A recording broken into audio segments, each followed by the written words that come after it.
share with you a couple of ideas and a resource in this video that may help you get even more out of the role of being an observer in our deliberate practice coaching rooms. I saw this for myself when I had a couple years where I had some clients wanting me to do supervision sessions for them. So they would send me recordings of their coaching calls, and I would take notes and give them feedback. I was amazed at how much I was growing as a coach from doing this. So there's really three distinct ways that I see this role of observer being so unique and valuable. And the one is that you're just not engaged in dialogue. You're not talking. You're not using your brain even in that way. And it's so that frees up your mind. You're also getting to see others coach, observe others coach in a way that you would do differently. So when you get to see and notice new ways of doing it, you can try and experiment with yourself.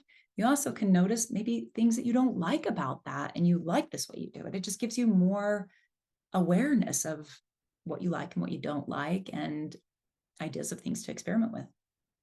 And then, you can also see things as an observer that are going to be more impactful. You can see more about impact that are just impact, experience, and results that are just going to be harder to see if you are in that coaching role or being coached. So we created an observer dashboard for you, and I'm just going to pull it up here. Screen. So this, and explain a little bit what this is about.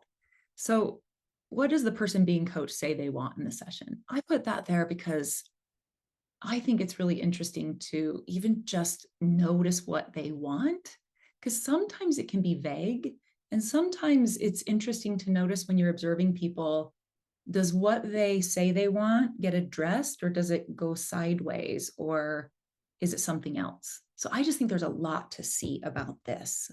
One thing, there's a place for you to put the things you love about the sessions, what you would do different. In our sessions, we are always supporting whoever is being coached, whoever is being the coach, to build more confidence and relax into their intuition and trust themselves more. So we, as a community, the things that we share is, what do we love about their style, and what do we suspect their superpowers are? This is also a good practice in being a coach too, because one of the things that's most impactful with coaching people is to help them see what they already know, help them see their greatness. So rather than looking to what's wrong, like if people just do better when we help them see how they're already great. There's places here where you can kind of just notice things about connection, presence, listening, spaciousness. And by spaciousness, we mean how much space is the coach giving the person being coached to be in deep reflection, to have the quiet space for insight, impact, overall experience. There's a little place at the bottom. If there's something that you want to observe a different distinction, you can write that in there and just notice what you notice. You can score it 1 through 10 or do any other kind of assessment with it. The backside of this form is really more intended. This form, you can either fill out this form during the session or do the entire thing as a reflection. You can choose also to look at many things in the session, or just focus. Let's say, hey, this session I'm observing, I just want to focus on what I can see about connection.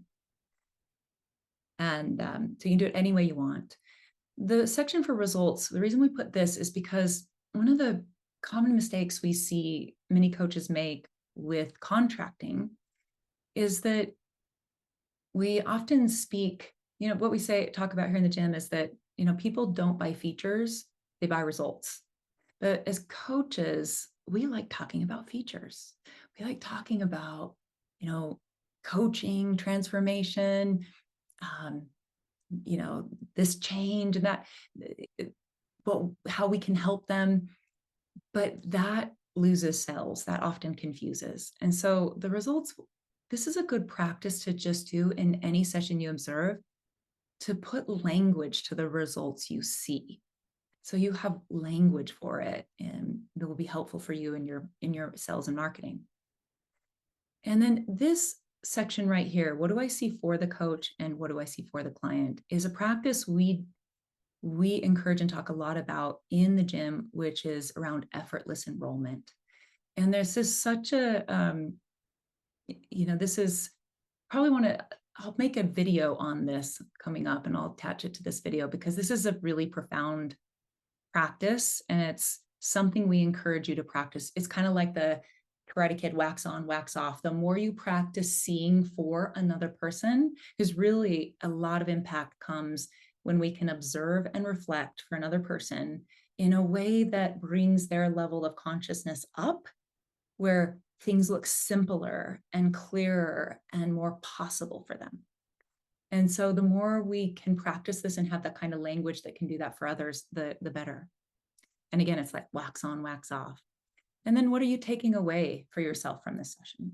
So this is our observer dashboard that I'll attach to this video. You can download, use it during the session, after the session, in any other way. You can also use it as a reflection for your coaching sessions or your client coaching sessions. So we hope this helps you, and we'd love to hear from you what you're getting out of the role of the observer. And if you see or think of any ways that we can help the community get even more out of this experience, we'd love to hear. Hope to see you in the gym soon.